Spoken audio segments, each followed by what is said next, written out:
As a project for ICT and mechatronics, we were tasked to build a walking assistant. This walking assistant should aid people with visual impairment to navigate past obstacles. The walking assistant is a robot which should follow the movement of the person while staying ahead. Whenever the robot comes across an obstacle, it should intervene and guide the person past the obstacle. Using Java, an algorithm was coded to fulfill these different objectives. To be able to do various tasks simultaneously, multi-threading was used. In order to maintain a certain distance in front of the person and keep a fixed heading, PD controllers were used to minimize overshoot and have sufficient responsiveness.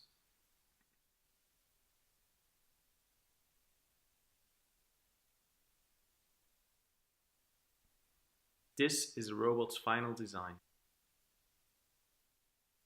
It makes use of 4 different sensors: 2 ultrasonic sensors to accurately measure the distance to obstacles, 1 infrared sensor to determine the distance and angle to the person trailing, and lastly, a gyro sensor to have an indication of the heading. In this clip, the motors can be seen in more detail. 2 large motors beneath for steering and propulsion, and 1 medium motor on top for the positioning of the infrared sensor.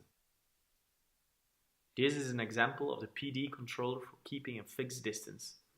It can be clearly seen how the robot slows down before it reaches its target distance with some minor overshoot.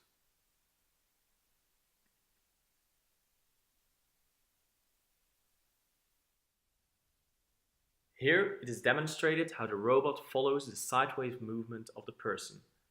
The robot should always try to stay in the same lane as the person, and once the person changes lanes, the robot should do so too.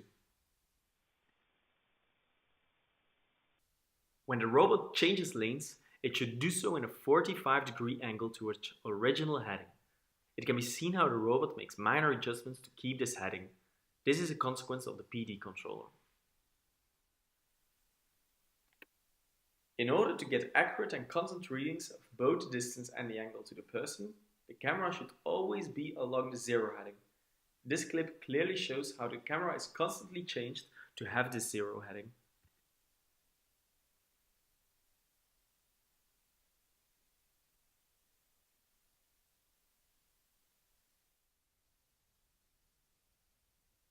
In the next step, the robot is taught to avoid obstacles. When the robot detects an obstacle within the safety distance, it makes a sound to warn the visually impaired person. From this moment on, the robot takes the lead and guides the person past the obstacle.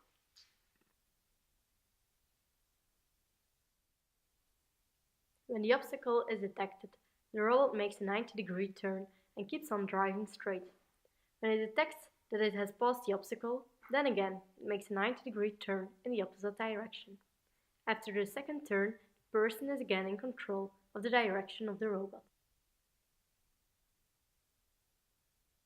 As a higher difficulty extension to the main project, we increase the number of obstacles. In this example, we place the second obstacle close to the first one.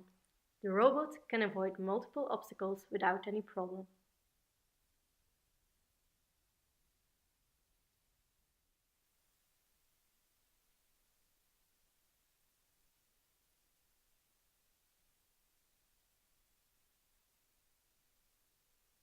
Our robot will take you places,